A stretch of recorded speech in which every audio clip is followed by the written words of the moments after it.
బర్తరఫ్ చేయాలని కోరుతా ఉన్నాడు. నిన్న కూడా ఇలా ఈయనకి ఎట్లయిపోయిందంటే ఈయనకొకటి పెడదామనుకుంటున్న పేరు పొన్నం ప్రభాకర్ గారికి ఇవాళ నుంచి ఆవేశం స్టార్. ఈ ఆవేశం స్టార్కి నిన్న కూడా మీకు ఒక ఆడియో వినిపిస్తా, ఇప్పుడు యావత్ తెలంగాణ ప్రజలు వినాలే, ఇలా వినిపిస్తా. నిన్న ఒక తిరుపతి గౌడని హుస్నాబాద్లో అమనగుర్తి నుంచి ప్రజలు ఫోన్ చేస్తే ఒక్కసారి ఇది మీరు వినాలి ఆడియో. ఆయన మాట్లాడే మాటలు, ఆయన బూత్ పురాణాలు ఒక్కసారి మీరు వినాలని, మీ ద్వారా యావత్ తెలంగాణ ప్రజలందరూ కూడా వినాలని కోరుతా ఉన్నాను. ఇది చూడండి ఒకసారి వింటూ.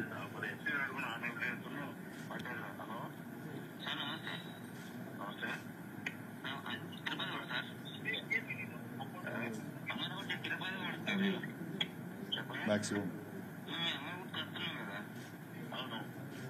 అది స్కూల్లో అది బయట గవర్నమెంట్ ల్యాండ్స్ వచ్చి ఉన్నాయి. స్కూల్లో అది ఎందుకు ఇచ్చారు పర్మిషన్? గుర్తులేదా? వేదవరా కొడుకులకు ఎంతమంది ఇచ్చినప్పుడు ఎందుకు ఇచ్చి బిల్ తీసుకున్నా పర్మిషన్? అది మరొకటి నా లాస్ట్ అంటాడు, కొంచెం రిక్వెస్ట్ చేస్తా అవుతా అడ్డుకుంటా అంటే ముట్టి వాళ్ళు కూడా నా కొడుకుల మీద రిక్వెస్ట్ ఏం తమా తప్పుతున్నా వచ్చిన నా కొడుకులు నేను ఇస్తున్నా నా పర్మిషన్ సబ్స్టేషన్ కు నా సొంతంగా గవర్నమెంట్ వాళ్ళు నలుగురు పిల్లలేరు ఊళ్ళంతా ఎవరు ఇచ్చిన పర్మిషన్ ఇచ్చారు. ఎవరైనా అడ్డుకుంటే ఇస్తారా? ముట్టిపోక నేను కూడా అలవడతా ఎడవని చేయకూడదు. విన్నారు కదా ఇవాళ అవి ఏం మాటలండి నాకు అర్థం కాదు. ప్రజలు ఫోన్ చేస్తే కూడా అవి ఏం మాటలు, ఆ మాటలు చెప్పనికే కూడా నాకు సిగ్గు అనిపిస్తూ ఉంది. ఇవాళ మంత్రిగా ఎదిగినావు నువ్వు, ఇట్లనే ఆగకుంటే నేను కరీంనగర్ పార్లమెంట్ ఎంపీగా గెలిపించినప్పుడు నువ్వు ఆగుడు లేకుంటే కరీంనగర్ నీ సొంత ఊర్లో డిపాజిట్ రాను అని విను. నీ సొంత ఉన్న వార్డ్ ఏరియాలో 23 ఓట్లు పడ్డ గొప్ప లీడర్వి నువ్వు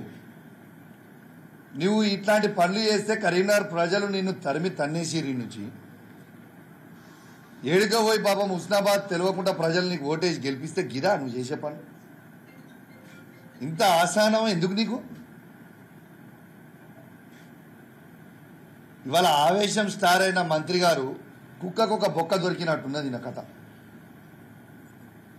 ఇలా వీళ్ళ 6వ గ్యారంటీతో పాటు 7వ గ్యారంటీ ఏంటంటే ఈ మంత్రితోని బూతు పురాణాలు, లేకుంటే మన సిరిసిల్ల సభలో వినట్టు డిషుం కుదుడు.